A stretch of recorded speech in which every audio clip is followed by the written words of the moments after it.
So today is day 100. 100 days in a row I've been writing these articles and publishing them. So I thought today would be a perfect day to talk about being rotten with perfection. So, I heard most of my life I've been worried about doing everything right and not doing anything wrong. And up so much so that sometimes it's paralyzing, right? Because I want to be perfect at do.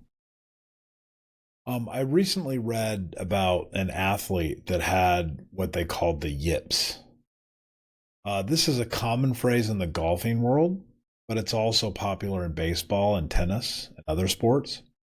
And it's usually when a really good professional athlete suddenly is unable to perform for no explainable reason. That's what they use the word yips for.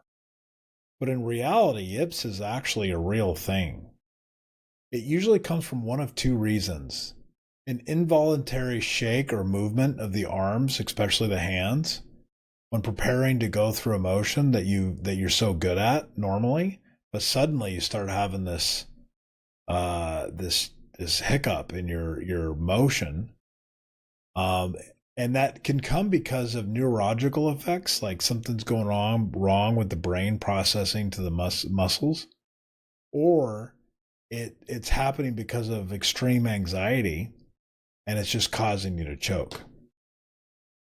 There was a research study in the 60s that started to make the connection that people that have this perfectionist attitude, especially in competitive sports, have a tendency to have this develop this thing called yips. And they actually started in creating sports psychology in order to calm people down, and sports psychology was to help them get through this issue. And many did recover, but several haven't. I think the most famous golfer was Duval, who was on the top of the world competing with Tiger Woods and he even won a major tournament. When then suddenly, out of nowhere, he just stopped performing. Now I don't know if that was actually the yips or something else, but it's an indicator that sometimes people never come back from this, even though they may try. But this holds significant for me because oftentimes perfectionism has caused me to clutch up and not really do that good. And I think that this concept, being rotten with perfection, so worried about the minutia and the details, can be very hurtful to not only you but to other people around you, both personally and professionally.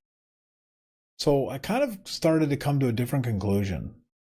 Jesus talked about in the end of Matthew chapter 5 in the New Testament. If you have read that, Jesus refers to this concept of being perfect, and I was researching that a little bit, and I think what was meant by that was to be more complete, not perfect. And if that is true, this idea of being complete seems more appropriate than the idea of being perfect. Forward progress is more important than being perfect in every detail. So, what is better, to be focused on who you are, who your real self is, to be focused on what you are meant to do or what you should be doing, and being singularly focused and having a couple of mistakes along the way, or being distracted, doing too many things at once, and then trying to be perfect in everything you do and never really get anything done. So I think that there's definitely something to the idea that perfection is actually alignment and not doing every little thing right. I've always noted that how older people in my life, like my grandparents, always looked at me and my younger struggling self and would say, "Don't worry about that. Don't worry about those little things. Worry about this. Don't worry. You're on the right path. It'll be fine." And this is coming from their wisdom of having gone through this themselves.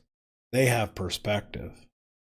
So being perfect uh, or you can actually achieve a state of perfection, but it requires the correct perspective.